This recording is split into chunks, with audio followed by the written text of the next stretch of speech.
All right. So in this podcast, we're going to talk about the latest video, every fighting game type explained, Yes. which basically goes over every single fighting game type in the fighting game community. And I think it's too long to make it into one podcast, so we're going to break it Yeah. up into a bunch of pieces. This will be from the beginning until the end of the grounded section. So, Mm-hmm. so yeah, I guess we can kind of start by talking about how this project came about. I remember I called you one day. I think this was like a year and a half ago or something, maybe 2 years Long ago. time ago. Yeah, and I was just like, okay, I want to do a video where I talk about every single fighting game type, and it was originally going to be called something like the taxonomy of fighting games or fighting game taxonomy. Taxonomy was the big keyword. I firstly, honestly, didn't know what taxonomy was. I had to research for it. Sorry, I'm not really that academically trained, but knowing it, Yeah, it made classification, sense. I Yeah. guess, is to use a simpler term. Yeah. The term made sense that in like fighting games, even now, there's so many various types and various mixes blended into what we would call a traditional fighting game that there was never like a textbook of categorization for Yeah, those. that's the problem with anything related to fighting game stuff is you can't get like a PhD in fighting games. There's no like all the research and the stuff that you look up is just it's hasn't been done in a lot of ways, right? So there's a lot of unexplored terrain to go into, and we learned this as well when we were kind of having a discussion about different fighting games. Like, how do you make a framework where you can kind of put any fighting game into the framework and it kind of makes sense, right? So where do you draw the line? Like, there's conversations about meter. How important is meter to a classification for a fighting game? How important is a combo breaker? Does that make or break what kind of fighting game that is? And we had a lot of those conversations, but obviously there are certain things during these conversations we realized were core fundamental aspects of their games. And I think one of the ways that we could see if it was important to a fighting game genre or not was to test if what would happen if you were to take away that thing from the game. And I always jokingly referred to as, would there be riots in the street? Whoa. Yeah. So if Street Fighter suddenly had block button like Mortal Kombat, would there be riots in the street? I think there would be. I right? would protest. Yeah, there would be riots in the street, and I so would protest. and this was kind of one of the ideas with the block button, where you did see people like really upset that NRS made a game that was hold back to block. And for people who like hold back to block, that sounds very weird. You're like, of course it should be hold back to block. This should be. We thought that was normal. Yeah, exactly. So that was kind of one of the criteria, and I think that's kind of how the idea of the predator effect came. But I guess we're getting ahead here. I guess we can go. There's a lot to talk about, right? Yeah, there's so much to talk about. But yeah, I guess at the beginning of the video, I have to kind of explain what it means to have a prototype and an archetype. Sure. And the analogy I use, obviously, is rock music. I like rock music a lot because it's older, so there's so many different kinds of rock music now. And it's pretty relatable because everyone knows that there's underground rock, there's mainstream rock. Some people really hate the mainstream stuff. Some people, brag about knowing about certain bands, and there's a lot of parallels and similarities to the FGC. So I think rock music was kind of a good analogy to use throughout the entire video. And even of course, music is like it starts from a single root, right? Like it'll be single, like rock and roll, for example, and then it just branches out into a lot of different genres that, people come up with genres, and then if there's a lot of people who agree that this is a genre that we can kind of go with, and then that creates a community and so on and so forth.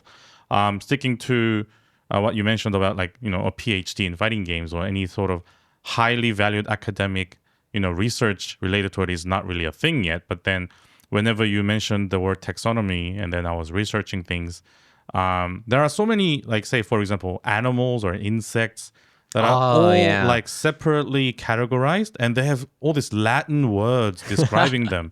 So those are very, very sophisticated to, like, for example, a same bird, if they have like a single stripe of feather, it's different to the other bird that doesn't. Yeah, yeah. Yeah. It's And crazy how that many was different. so amazing to know Yeah, about. you know, like a cat is called a Felis catus, like just That's the that's most an common academic cat. term, Yeah, right? that's the term, right? And it's so it's very academic, but I guess what we were doing with this video was obviously we don't want to just make this overly academic, you It'll know, be, like yeah. yeah, I mean like it's we don't need Latin terms for like 3D and 2D and Right. Or 2.5D, that'll be right? too, like, making ourselves like in a like a Yeah, very it's like who do we think prestigious we are? kind of, Yeah, yeah. Whoa. So it's kind of a more of a practical video or a pragmatic way of getting people to understand what these different kinds are. I think one of the things that you mentioned was we kind of had trouble uh, identifying what a certain game is, and you mentioned like, wow, this is kind of like a platypus. It has like something from everything, Yes. right? And I can rightfully say this and say that animal, or describe that animal, is I'm from Australia. And funny as it sounds, I'm very close to the nature in terms of my past lifestyle, right? Of course, I'm in a very civilized area, but in schools, you go to excursions to like a forest or like some wasteland, learn how to do, like, we call it bush tuckering, or bush tuckering, like as in survival, making fire and all Yeah. that. Yeah, and then we have like one of the best zoos in the world, I believe it, because we just have the most amazing, unique species. Everybody knows the kangaroo, the koalas. Yeah. And I did explain what a platypus is. Like, people mainly know what platypus is, but what are they? They're a mix of a lot of things, right, that you've learned. Yeah. One yeah. of the things, other than the actual visual properties, I did mention the cherry on top is, to Gerald, that out of like, on top of all these things I explained, that it has like duck bills and whatever, it's also poisonous. Yes. So it's like, what? Yeah. So it's a mammal that is a poisonous Yeah, it has a animal. poison mechanic. Yeah, Yeah. it blows your mind just to look at it. And I think there's a lot of researchers who found this animal and just like they're all confounded. They're like, Right. what is going on? And so there's a lot of games in the fighting game scene, and there's so many that you're just bound to have something like that, right? But Right. that doesn't mean that you can't make some sort of framework around the classifications of the game. So Yeah. I guess the thing with the rock analogy, of course, we had Chuck Berry to represent Street Fighter Sure. 2. And Street Fighter 2 is a very important game. And I think I don't know, we're older now. And we were kind of there with Street Fighter 2 Yes. in the arcades when it came out, and how it exploded. And I think a lot of people listening might not have actually been there, but it was insane. It's like there was before Street Fighter 2 and after Street Fighter 2 when it came to Yes. arcade gaming, right? And the thing is, like, a lot of people will say, like, there's iconic games, fighting games that were there before Street Fighter 2. Of course, Yi Kung Fu and Karate Champ. Those are Yes. absolute classics. But those games didn't have the same impact, right? And Sure. so I was kind of thinking, like, how can I talk about Street Fighter 2 as an archetype rather than a prototype? And I wanted to use an analogy of the iPhone, right? So Right. this You is did where, mention the Apple related stuff. Yes. yeah. So the thing was that I wanted people to understand that this isn't about Street Fighter 2 inventing everything. It's Right. not.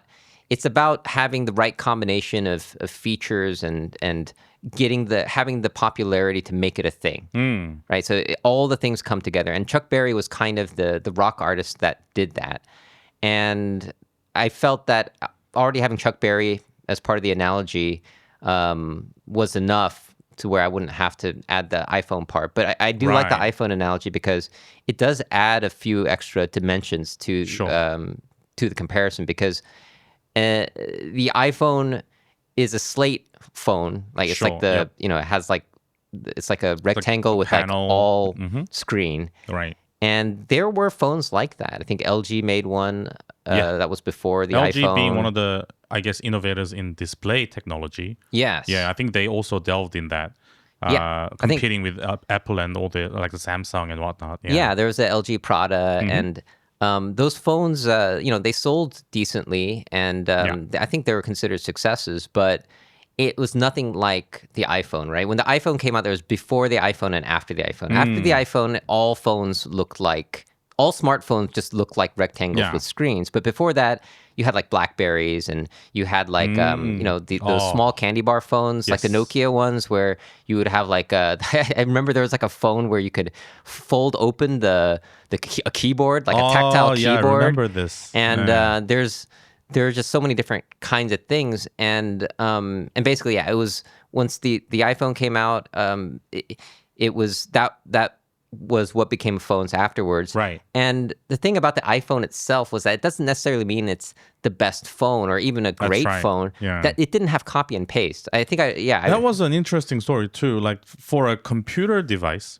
I guess big or small, copy and paste, you would think it's like a default in everything. But even a function like copy and paste was invented by someone. And even if it was an existing technology, sometimes I guess they needed either some sort of paperwork or some sort of procedure, like a protocol, to be added. And sometimes it gets forgotten, maybe, like could Yeah, be a well, human error. I think I don't quote me on this, but I think I read an article where Mm. the person who was working on it finally came out and said, "We just didn't have enough time." It was like a Oh, deadline thing, right? right, So it was right. like, and so like it famously just didn't have copy and paste. There's a lot of reasons why it might not have, but I think that was the one that was on record. Okay. But yeah, so this iPhone analogy is something that I thought would have been a little bit too much, made the video a little bit Mm. too long. But I really liked it. But Chuck Berry was enough, and of course the whole video uses It is rock artists definitely, analogies. yeah, Yeah. relatable because we are trying to emphasize the fact that there has been obviously whoever started it, but not necessarily who popularized it. Yeah. We respect them in that sense; they're historically there, which would have inspired the ones that eventually would popularize the genre. That being Street Fighter 2, of course, and that's happened in many other categories and industries as well. So, Yeah, yeah. I mean, not to go off on a tangent, but during this time, what kind of inspired me to think about this iPhone analogy was I have a historian friend. okay, He teaches history and he makes his own lesson plans, and he was showing nice, me how all the innovations that led to the light bulb, right? So okay, it's like before Thomas Edison, there were a lot mm. of things going on to make Mm-hmm. the light bulb, and there were prototypes. There were types of light bulbs that would be good for having outside in an industrial area Oh, where right, noise right. is not a concern because It made a lot of yeah, noise. there was a lot of noise. So I think one of the first uses of like a light bulb was a lighthouse where it didn't matter how much Right, noise right, there right. was, and it was just blasting a bunch of light. But a lighthouse is one of the first uses where you can of that. And what the light bulb did, Thomas Edison's light bulb, was make it so that you can just have it Mm. in your home, and it's like it Yeah, lasts a good amount of more for the time. And mainstream. yeah, it was kind of like a mainstream kind of thing. And so even with the iPhone or with Street Fighter 2, even Chuck Berry to a large extent, they were all popularity was a big component Definitely, of those yeah. things. And so I guess that's kind of the way it is. If, for something to become a thing, it has to be at least popular enough. And that's why I Right. put the Baywatch clip in there, which is I think 1992 or something. Mm. It was Street Fighter Mania was so big, it was in one of the hottest shows in the US, That's right? It right. At was, the time. yeah, Mm-mm. there was like a scene where they were playing Street Playing Fighter Street 2 Fighter. together, Oh right? my god. Yeah. That's a big deal. So it kind of that clip was there to kind of give people an idea that this was a big deal. And I think I got the point across on that one. But yeah, and so once you get the point that Street Fighter 2 is like the archetype, Sure. then we can move on to the 2D fighting game, That's right. That's right. right? So, Archetype being, it's gone through a few trial and errors to become the archetype that it didn't plan to be. But then I guess when you mention popularity, it also matters with accessibility as well. yeah. And speaking of popularity, when you mentioned Chuck Berry in your video, and I also I think I saw it. There was like a clip of Back to the Future. Oh yeah, on the That's so earlier popular edits. too. Like, why didn't Yeah. you No, end up using this that? was just Yeah. like an editor's choice because like Right. I thought it was so cool to have Marty McFly Yeah. in there Although it playing. wasn't a canon event, right? Yeah. This is a movie, of course, but it's No, so popular, that scene. yeah, it's Yeah. iconic. That scene is iconic because Chuck Berry is iconic, Yep. right? It's Marty McFly going to the past to introduce this new kind of music, Oh, which that's was right. which was Yeah. and it was around the time I think it was 1955 in the movie, and it really solidifies the point that Chuck Berry is the archetype. He's the Street Fighter 2 Yep.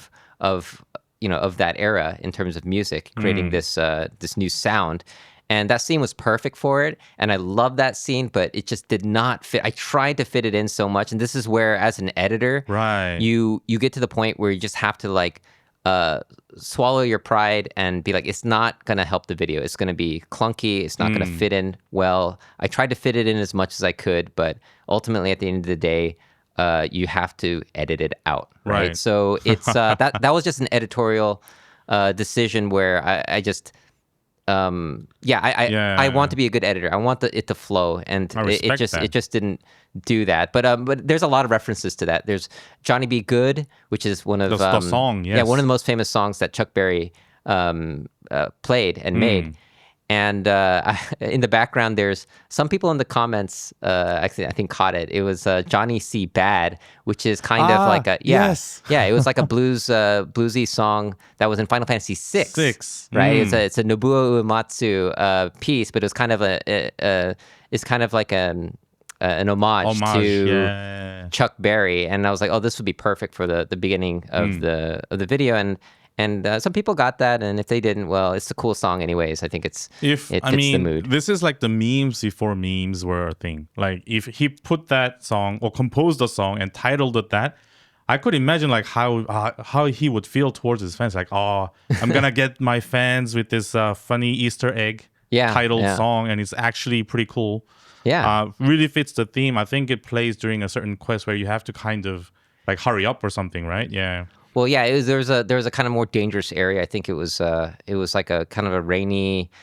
Forget Final Fantasy VI. It's been a long time ago, yeah, but nostalgic game. Yeah. So I guess when we get into 2D games now, so Street Fighter 2 blew up, and now there's all these like I guess for lack of better term, like kind of like clones, right? It's like a lot of games that are trying to be like Street Fighter, but not exactly Street Fighter, because that's copying, right?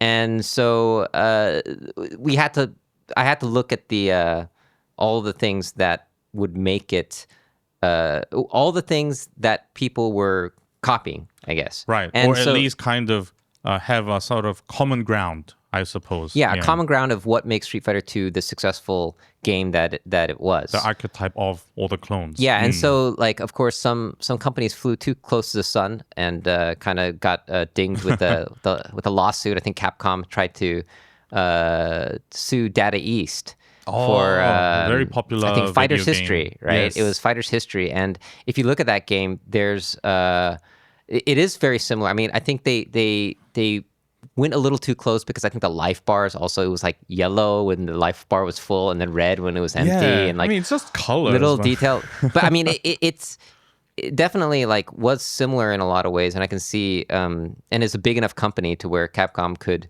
try to make like an example out of this company. But I think Capcom lost that case. But what's interesting about Fighter's History is I think when we were doing the research, we realized Fighter's History actually had an innovation in their gameplay, which I don't think they were talking about in the courts, because they probably, I mean, this was not even a thing at that time. It was pretty unique. Yeah, they did try a lot of things. Yes, it was the overhead. Yeah, right. So there was a move that was like I think it's the Guile knockoff character. I forgot the name. Could have been Mizoguchi. I don't know. I will fact check this. I think he had like an American sounding name or something. But let me just double check. Yeah, you can look that up, but I'll keep talking. So basically, this character had a move where he yells out overhead kick. He's like, overhead kick. That's the overhead name of kick. the move, yes. And it's a move that beats crouch blocking that comes from the ground. I think it's like some kind of hopping attack or whatever, but it comes from the ground, and it's not from like a jumping attack. And so that move was one of the first, if not the first, overhead. And Oh, what's interesting, what that made me think about was, during the case between Capcom and Data East, they probably weren't talking about the gameplay aspects, right? They were talking about the motif aspects, like Ryu and Ken are kind of generic, karate martial arts characters, and they were focused on that. right. So, I found the character is Matlock. oh, Matlock, Matlock. okay. He yells out overhead kick, jumps into the air, and Oh does an man, upside yeah, down flash kick. yeah, So it's like a, Matlock. it's like a. He did the first moonsault, I believe, even before Yeah, Nash did, and he's called it the overhead kick. yeah, Yeah. yeah. Yeah. So, if you ever check that game out, you can try Matlock's character. That's one of those like little bits of research that didn't really fit in the video that we had, Yeah, but I it's had to play and learn the characters and get out the secrets yeah, just to know about it. It did also have a worth mentioning mechanism. It had like a body part kind of thing where yeah. if you struck down a certain part of the body, like their armor drops out or their clothing drops out. It was like a Oh, battle. What are they called? like battle damage or Battle damage something. system. And Yeah, it wasn't just like a simple high, low, mid, or like the head. Your sprite had to actually collide with that yeah, the opponent's body part, and then it will like flash to say that it's about to fall off. Similar to say Vega's claw and the mask. We don't see yeah, the distinguishment of that being the low health, other than if you do reach the threshold, you know how they come off, yeah. and like you might take more damage if the mask comes off or things like that. Yeah, that was a thing in Fighter's history as well. So that was pretty Okay, interesting. well, Yeah. that's interesting. Yeah, so the things that really make the core of the 2D game, Fighter's History and all the other games during that time, or so many of the games during that time, were things like obviously the hold back the block system, Yeah. right? So that is a really big one, and I think that's kind of I think fighting game people generally take that for granted because it's in so many games at this point, and people are so used to it. But it's not an intuitive thing, so I really had to break down that whole blocking system because it isn't intuitive. Why does crouch blocking lose to jumping attacks? Right. There's nothing. I mean, you can kind of. I guess it would be hard to like block some guy jump Right. kicking you when you're crouching. I guess. I But suppose people kind of expect you to know that already or something, but that was never really communicated yeah, in an open environment. And one of the things when I was doing all this research as well is that whenever I look at some guides, be it like game FAQs or other online websites, they would describe so much about every single attacks, but blocking is they don't even mention hold back to block. They just say this if you go left, it's blocked when you're on player one side. That's about Yeah. it. That's the entire description. yeah. Right. That's actually a topic for a larger discussion that we're gonna have soon. might I talk think about it, in yeah. another podcast. But that's the idea of defense. I guess defense is underrated in a lot of ways. Yeah. So we definitely want to talk about that. But yeah, in this video, it does talk a lot about the blocking mechanism because Mm-hmm. people know about like attacks and stuff, and but then with blocking, you need to know about the high low and the left right, and of course, Mm. we have to talk about cross ups Sure. if we're talking about left right blocking, and cross ups are so fundamental and integral to the 2D archetypal hold back block fighting game Mm-hmm. that it just needs an entire section, right? So I guess you were kind of the one that made an analogy of the basketball. Right. It wasn't an analogy. It was just that in basketball they use the term That's cross up. how I would say as a person growing up, if I ever heard the word cross up, it sadly wasn't from fighting games. I think I heard it more in street basketball. Yeah, My younger brother used to play basketball in his high school, and he would like whenever I ask him questions, and he would always answer me. And then one day he got really interested in watching street basketball, and then this is like the early days of YouTube, still is, where it's very popular to watch people doing their flashy moves, Yeah. in a street hoop kind of environment. And cross up, or I would say crossover, or crossing someone up, yeah. was a thing where you would not literally, but break their ankles, like an ankle breaker. That Okay. you would kind of do the dribble, Yeah. and you feint your motion to the left, and then all of a sudden you switch to the right, and there's a montage of people getting their ankles broken. Oh Not man. literally, obviously. Okay. They're not actually breaking their ankles. I'm sure someone broke their ankles. If in an extreme condition, I would expect someone to be really, really hurt, and I apologize that you got ankle broken by these street basketballers, but it is a technique, I would say, to fake out your opponent, and then because I guess we tend to be a reactive animal. We see things that we want to do, but if we even though in our heads we make the right decisions to say defend against your opponent in a sports match, you would react to their emotions, right? In a basketball, it's very fluid where someone would try to do like a telegraphing motions to kind of pretend that they're going one direction and then all of a sudden switching to another side, and then ultimately the defender falls down because they lose their balance. Yeah. Right. Yeah. That's Which is a similar analogy to, I guess, fighting games cross-up eventually. Oh yeah, it's awesome, and I guess it's something that fighting game people are just take for granted. Like cross-ups are a thing, but it's a huge part of fighting games. And Definitely. I think you're the one who ran across the clip from the Ian Cofino documentary, the one with Mike Ross. Yes. That was so perfect. Like that clip. It's not that I wanted to look at that video for this video that we were trying to make. Yeah, it was just that I just needed more research material on Soul Calibur, because Soul Calibur was also I think in the video very briefly. But then I just wanted to like fact check on something. Sure. And then I ended up watching the whole thing, and it's like, hey, this young Mike Ross, and then he mentions this about dictionaries not having resets and spellings not having cross-ups. That's what we're actually like creating about. And that was like the perfect time. I'm like, Gerald, you have to put this in. I know even if I was Mike Ross, he would say, yes, put this in the video. Yeah, no, that was a must. And it was not hard to fit it into the video. Obviously, it's just it was kind of getting into the part about mix-ups, and he that part solidifies how important cross-ups are and how awesome they are, for right? competitors and fighting game players overall. Yeah. So there in that portion of the video, there's cross-ups, but then like I also go over a bunch of parts where like things like canceling and like comboing. Yeah, comboing and those are very fundamental aspects of Street Fighter 2. But what was interesting was that there was one kind of combo setup where you can kind of show everything in one sequence. That's almost right. It was basically, I guess, from my memory, it was Ryu throws a fireball. Yes. Guile jumps over it, gets anti-aired by DP. Yes. And then gets knocked down. And then the setup from there is walk up a little bit, jump over, cross up. Yep. I think the cross up was like roundhouse. And then that's right. You could do a heavy kick. A jump heavy kick is a cross up in World Warriors. Yeah, in old Street Fighter games.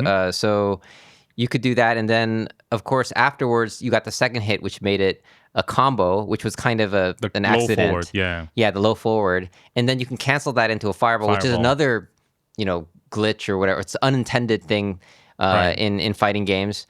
And then and then after that, I guess that was like a stun.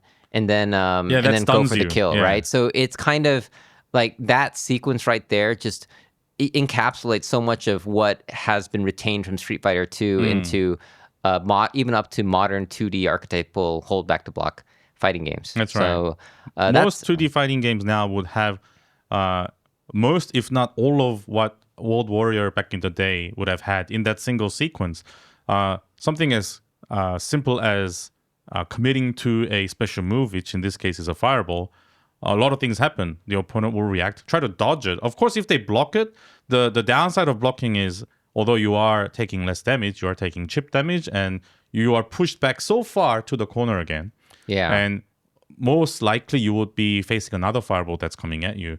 And then, if you did jump, and then starting from the end here, all that things happen all the way up to the final hit of the combo, which dizzies you, and then you're just dead. So the whole thing is a setup, essentially. Yeah, and in some ways, you can do that in so many modern games as well. Yeah, it's mostly possible. It's there. So I guess that's the left-right mix-up aspect of the hold back to block system. But then, of course, the hold back to block doesn't work when you have the block button, right? Yeah, so I believe this is when we focus on a very popular franchise as well, Mortal Kombat. Yeah, Mortal Kombat is it's that game. That game was huge. That was another like culture defining Oh yeah, it's a moment. canon event in Yeah. our life. Yeah, pretty like much. people who Yeah. didn't know about arcades or video games, they saw it on the news because it was like there was like fatalities, and kids Right. could just go to the arcade and like see these fatalities. I was one of those kids. Yeah. And I remember like I told this story a long time ago in an interview. I think it was a Born Free interview, but I Oh, actually shout like outs to Born Free. yeah, Yeah. shout out to Born Free. But I actually got in trouble in school for drawing fatalities, and You would draw fatalities. yeah, but it wasn't in like a weird like antisocial way. Right. It was just it was funny because there was an art class. Okay. Oh, And okay. the teacher put on a video, and the video was like kind of boring, to be honest. Okay. And me and my friend, we were just I don't know who started it. Okay. Maybe it was me, but let's say it was me. I drew my friend getting fatality'd, like Mortal Kombat style. Right. What know, character's fatality do you remember? I think it was like I think I did Sub-Zero, the head getting ripped off. Oh, just the generic yeah, one? and I did it Okay, with, okay. in the best art skills that I had. Okay. With it was an art class, right? So Oh, it was okay. kind of, I guess it was kind of So the appropriate, art right? class is your option select. Yeah, basically that was my reasoning for it, and then like I gave it to my friend, and he started like laughing, but Okay. he had to hold it in, so we were all like kind of like giggling and kind of right. concealing our laughter as much as possible, and then he would draw something. Another fatality? fatality. I think Wow, he did okay. like a scorpion one or Or something. like a toasty maybe. Yeah, and then he like gave it back to me, and then we just started like trading these with each other. Wow, it became an And then, activity. yeah, it became like a thing, and we were having so much fun and not paying attention. And eventually, we got caught. And actually, like I think I got caught, but my friend didn't. But I didn't like narc on him. So All right. I just basically Friendship. Yeah, I took the that was the friendship of Mortal Kombat. I was I took the heat, and I went to the principal's office, and You went to the principal's yeah, office for yeah. They drawing were a like, "What are you doing?" Yeah, fatality? yeah. And then like my dad It's had to just like talk to drawings. it was drawings, but like You must I mean, have drawn really nice. well, Like realistic. Or like, oh, he's got some talent, but this is so violent. You got to go to the principal's no, office. yeah. I right mean, now. I can see how that was like very alarming to them, because like this was not like It is the 90s, I guess. Yeah, it was the like, 90s, and that's kind of stuff from like for them. It's like, where is this coming from? Like, what's wrong with this Yeah. kid, All right? of a sudden, and so, right? Yeah. And so, like my, I told my parents what had happened, and then my dad he was so kind. He took some time to talk to the principal about Sure. like kind of explaining my position, what happened, and talk Oh, about how was he like being arcades like- these days, like if you go to the right. arcades, you can see these things, and this is where Kids and, being kids and all that yeah, stuff. but I mean, for me and my friend, we were just laughing the whole time. But I guess, don't it's- do that. That's maybe what? not in art class, or maybe. Yeah, that's We didn't have internet back then, so yeah. Yeah, So that was like used the same as maybe watching social media. Instead, you just draw fatalities. yeah. Right. And the block button, of course, in Ooh. Mortal Kombat is not a controversial thing back then. It was just we just accepted it. It's like, oh, that's cool. Well, yeah, it was kind of a way to solve the issue of like holding the wrong way to block, right? So at the Sure. time, it wasn't like cross-ups were a huge thing at the time. It was, I think, Mortal Kombat 1 came out in 1992, and it was still too soon in the from the release of the release of Street Fighter 2 to where people were like, oh, cross-ups, Yeah. we got to do cross-ups. Like So tech and that didn't exist really. Yeah. yeah, they just were like, okay, we're gonna make a block button because hold back to block is kind of maybe that's not the best way of going about it, and then they just had a block button. Or maybe Ed Boon got hit by so much cross-ups he couldn't take it anymore. Yeah, well, I mean, so there actually is kind of a story about stun and fatality that I guess That's right. yeah, He that's did in one of the my videos. interview. Yeah, the way Yeah. that fatalities came about was because he didn't like stun. Oh. So I don't know. Like He there's- didn't like rewarding the player who was doing good, so Well- he moved it at the end of the Hey, fight. I didn't say that. This Okay. is all coming from you. Okay, so okay. I get I'm it. just saying that that's what he just wanted to put the dizzy at the end of the game where it doesn't matter anymore, where and that's how Mm-hmm. Yeah. fatalities came. But anyway, so the block button is something that at the time wasn't like controversial, or people didn't really think too much of Right. it, and some people thought it was like, oh, it's kind of a cool feature. But obviously that changes the game big time. To the point where once these games were starting to get competitive and people were realizing like, oh, okay, this is these are fighting games. People expected cross-ups and holding back, and that was like a skill to be able to Sure. like block the correct direction and know what your opponent's going to do in order to like mix you up. And because Mortal Kombat always had the block button, it just never had that aspect of the gameplay, and Right. that became a very important part of the gameplay. We know because of the riots I was mentioning, right? So Okay.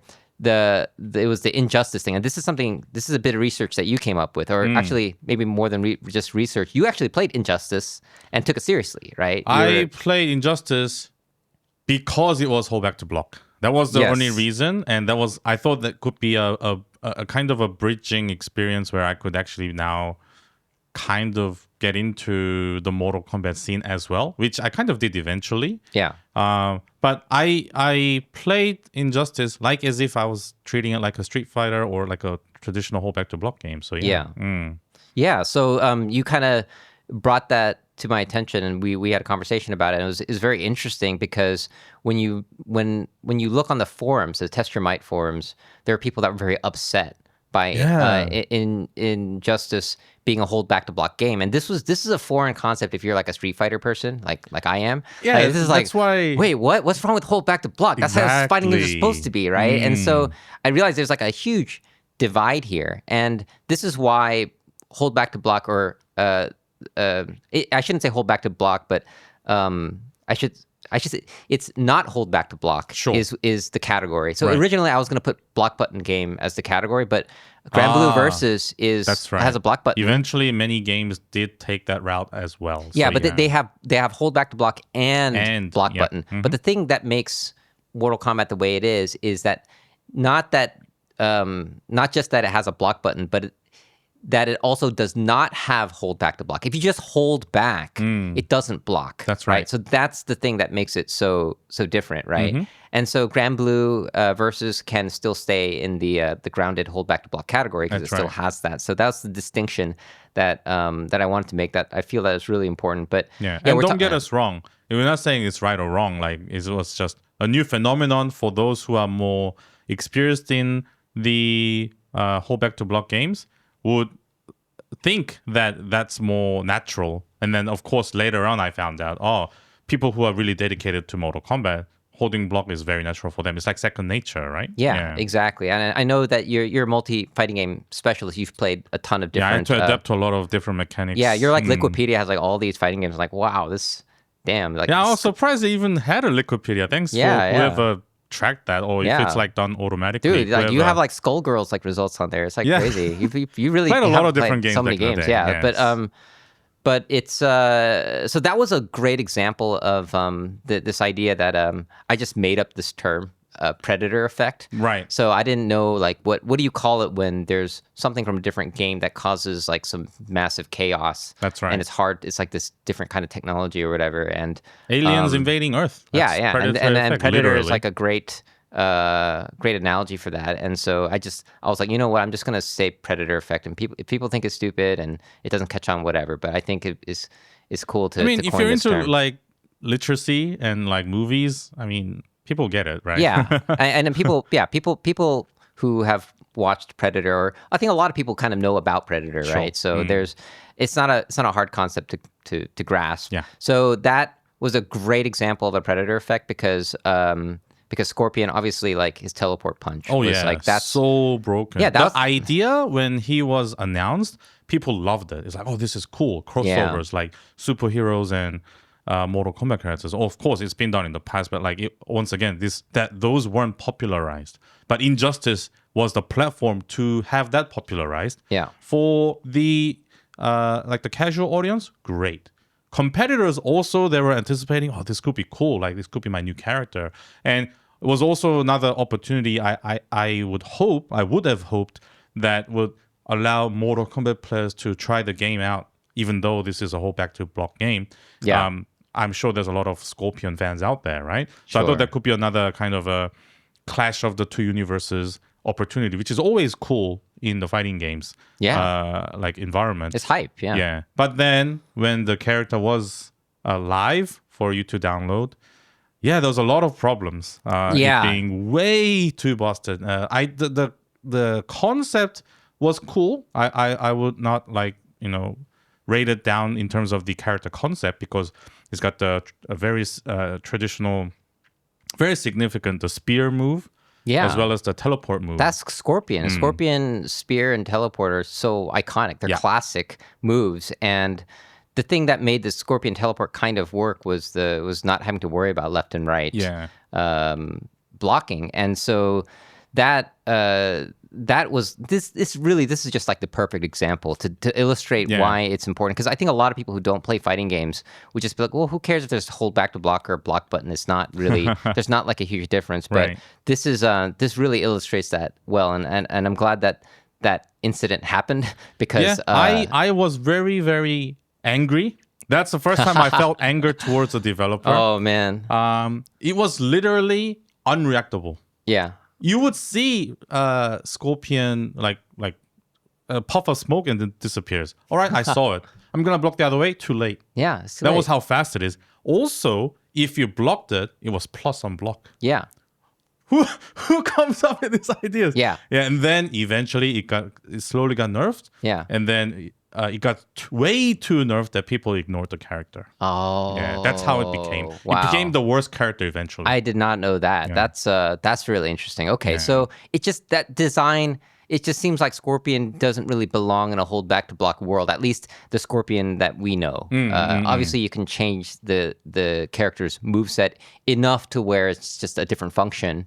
To use the term function, Right. but it's And it's like in a way, if you are a fan of hold back to block games or Injustice in general, it's an example where humans have gathered together to beat the Predator effect. yeah. The Predator came, created chaos, but eventually we came together, or maybe Ed Boon decided that it's too late.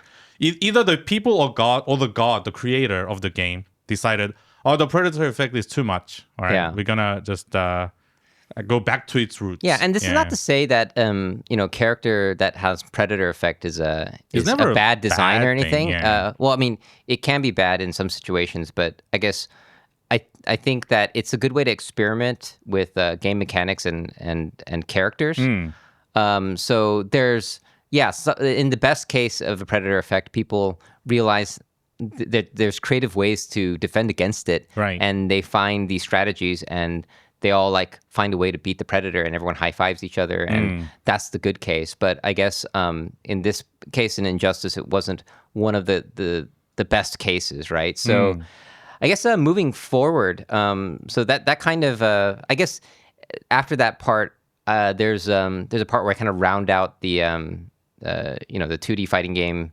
concept with footsies and just like how the 2D fighting game kind of developed into this game that could be competitive. Yeah. Right. So after that part, I think we go right into SNK.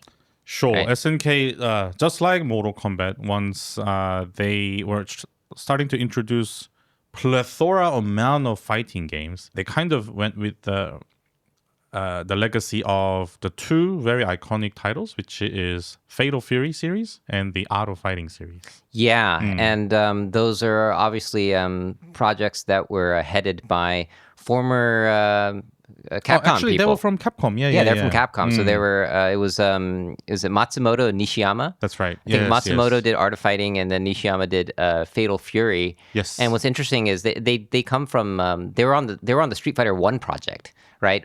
I see. Street Fighter 1. So they're the OGs. Yeah, they're the OGs, and Street Fighter 1 had a ton of innovations. That was actually the game that the innovations in Street Fighter 1 are kind of so much of that ended up in Street Fighter 2. But if you play Street Fighter 1, sorry if you like Street Fighter 1, but I think it's just the game is just not fully baked. There's a right? reason why it's not as popular as Street Fighter 2. Yeah, by a It's huge just- margin, right? It's just facts. But there's like special moves that came from Street Fighter 1, the life bar like arrangement. Yep. I guess that was in ER Kung Fu as well, but there's so many things that were in Street Fighter 1, and then these people came to SNK, and of course I think Nishiyama was kind of the head of Street Fighter 1, the project of Street Fighter 1. Right. And I feel like if you just read his interviews and see what he's done, he definitely strikes me as an innovation game designer, like somebody who really focuses on trying to bring new innovations and experiments a lot, Right. and ends up at a lot of dead ends, but then ends up revolutionizing games too in a Sure. lot of ways. Where because I realize, like, if you look at Fatal Fury, a lot of the things in there just didn't really make it into They just your standard fighting game. So tried like a lot of things. Yeah. yeah, but if you look at Matsumoto, his Art of Fighting, Yeah. that stuff made it like really into the future of Yeah. fighting, like dashing, They like kind of dashing. reshaped a lot of things that we still appreciate Yeah, yeah. right now. Meter, Yeah. meter is like that's like in every 2D fighting game Yeah. now, right? Meter And dashing. yeah, and so like, and Nishiyama had innovative stuff too, but a lot of it was like there's a 2-lane battle system, which is, I don't know, it just didn't catch on, right? There's hold down forward to crouch walk, which, I mean, yeah, you see like Guile had it in Street Fighter Yeah, Five, they kind of brought it like, to some characters. yeah, Yeah. they kind of mess with that, but it never became like, I think that definitely innovative concepts and ideas. Even like the 2v1 mode, Oh, right. co-op mode, where I mean, yeah, In the Street Fighter world, we like to call that dramatic battle. dramatic battle. Yeah. Okay, yeah, but I guess one of the issues was, I think Nishiyama wanted to one of the big contributions of Fatal Fury was having these characters be really relatable. They That's wanted to make right. these bigger than life characters. This is one of Nishiyama's goals, and wanted to have like protagonists that you can like root for and follow, right? Yeah. But it didn't help when they seemed like, a bunch of bullies in that 2v1 mode. And that's, I put like a joke, a gag in there Right. about that, where I mean, if you guys saw the video, there's a gag there, but it actually was an issue creatively, because it's just not helping your cause of sympathizing with these characters. Of course, Mortal Kombat has that issue, because you Yeah, can I just mean, there's like family members that are like Yeah. killing each other in the most gruesome ways that the human imagination has come Right. up with. And so like there's a good YouTube video a while back where somebody mentioned the issue with like Right. being able to do I that. mean, if you're really deep into the lore, I guess it's a big deal. Like, why would these families go Yeah, just like so out that, their ways to do this? Like, ugh. yeah. So there's kind of the story aspect to fighting games, which are important, and I think Yeah. if you look at like at SNK, Terry Bogard is one of the most iconic characters from Yeah. SNK fighting games. So we have him in Street Fighter 6 now, right? So And- Fatal Fury kind of made it in terms of IP, like character-wise, yeah, and Art of Fighting kind of made it where it revolutionized the fighting game mechanics and systems that we still see to this day, which is very like iconic for both causes, really. Yeah. Character designs and whatnot, or even the mechanics that go behind it. They're pretty much the ancestors of what we play right now. So Yeah, and this does come from the root of the grounded fighting game, right? Yeah. So what brings these all together is the fact that Street Fighter 2 creators and the ones that came from Street Fighter 1 to SNK, they're all playing on this archetype. They're all riffing on this archetype to make Yes. the grounded fighting game, which has a lot of different things you can do with it, but you have to kind of stick with certain rules, like you can't block in the air, right? So if you look at like King of Fighters, you can't just hold back in the air and block Right. things. When you jump, it's kind of a commitment. And what King of Fighters did obviously was add like short hops and different ways of jumping. And movement options, and of course roll, and that really Yeah. changes the way the game plays, and it's Sure. very different from something like a standard Street Fighter game because of those extra movement options. But you look at the commonalities, the blocking system is the same. There's still cross-ups. There's even Yes. like there's dirtier cross-ups now. Doing a yeah. hyper hop cross-up is just, if Yeah. any Street Fighter player who looks at that is like, whoa, you can do that, and Right. in that game, he's just like, wow, that's disgusting. And of course, the King of Fighters people are like, yeah, this is what we like. Yep. Like, this is the And then this they is our have the jam. runs, they have the rolls. Setups can be done with the rolls, and like running and hopping.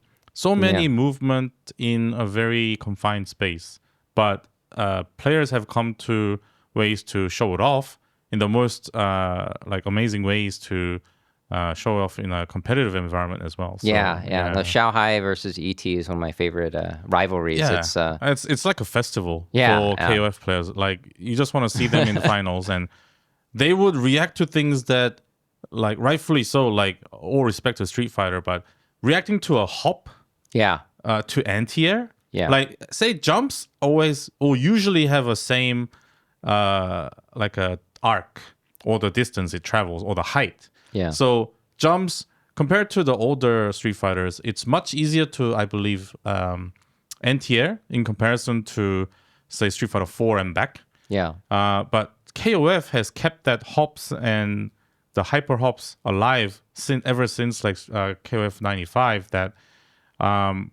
they can react to things much faster. I think because that might be the secret.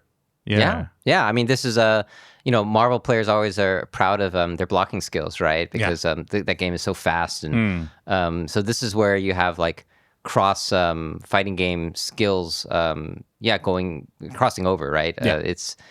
It's a big part of fighting games, and once again, this is part of the analogy that fighting games. There's so many fighting games that a fighting game doesn't really make sense by itself, right? You have to kind of know about the other games to see where each game stands and its history, right? So I think yeah. So the video kind of it talks a lot about King of Fighters, which is what SNK kind of they kind of took all their characters and made this coalition. Experimented with a lot of mechanics too. Yes, became a flagship game, but then like something awesome happened around that era when those were SNK games and Capcom games were very popular. We had CVS 2, right? That's right. Capcom versus SNK 2, and I felt like that is a classic game that is still played today. And it's I saw it at Evo Japan, and there's like tons of people turning out for it. It's like a game that will always be there. That's right. And always live on. And it's like for some top players, like OG players that I've talked to, they rank it as their favorite grounded 2D fighting game. It's like the ultimate 2D fighting game. I wanted to kind of end off that section with that game because I think it is like one of the ultimate. There's so many things you can do in that game. There's so many like grooves, and it's just like putting everything together. And of course, I think Pat Miller was in the video. Like Pat Miller will spread the gospel of CVS2 anytime. Even the world's best player, Boss, he would praise him to be the best US player at this moment. At this moment. Yeah, I was. We were there. We were there watching the matches live. Yeah, in Japan. And that was so awesome. Yeah, we were in Japan, and they were doing this is Evo Japan. Yeah, we went to like Saitama to go to this arcade. Is it like the big one or the big hit? I think forget this is the name. Big 2. Big 2 or something. Yeah, it was. Is Big 1 the second or something like that? Yeah. One of the two. Yeah, it's a very not easy to remember name, but it's a legendary arcade where hosts a lot of professional tournaments for fighting games. They play like a lot of old school fighting games. They have some newer stuff there too. I think they even saw like Fighting EX Layer in there, but you see, like I remember going in there. Mao was playing. They were having a ST tournament at the same time. Yeah. Mao was just botting everyone with his claw. Oh my god! I got to take a photo with him. It was a starstruck moment for me. Yeah. Mao was. I remember Mao did a tour around the United States, just destroy people playing with ST claw. Just an ST, and I think he came through Texas at one point and beat my friends, and it was it's very cool to see him there. But that arcade is in that arcade there was Boss hosting a CVS 2 tournament. This was around Evo Japan. I believe not this year's Evo Japan, but the last year before. The year before. And they were doing Japan versus the world. I think exhibition. We're filming some stuff with Evo, and that's right. We did Evo work there. Yeah. And that was kind of like one of the small vignette pieces that was part of the project. But yeah, that was really cool to have Patrick Miller on the video, he's like the perfect person for it. Of course, Hell Pockets was in the KOF part. I Yes. can't think of Shout out many. to Hell Pockets. Yeah, I mean, Hell Pockets is he's a legendary commentator in KOF. So, but yeah, it was really cool to have Hell Pockets in there for KOF and Patrick Miller for CVS2. And I think Patrick Miller, Pat the Flip, is his online tag. He's coming out with a new book. Oh, So, that's right. I heard about this. yeah, and I actually wrote the foreword for it. Nice. So if you guys are listening to this, keep an eye out for that.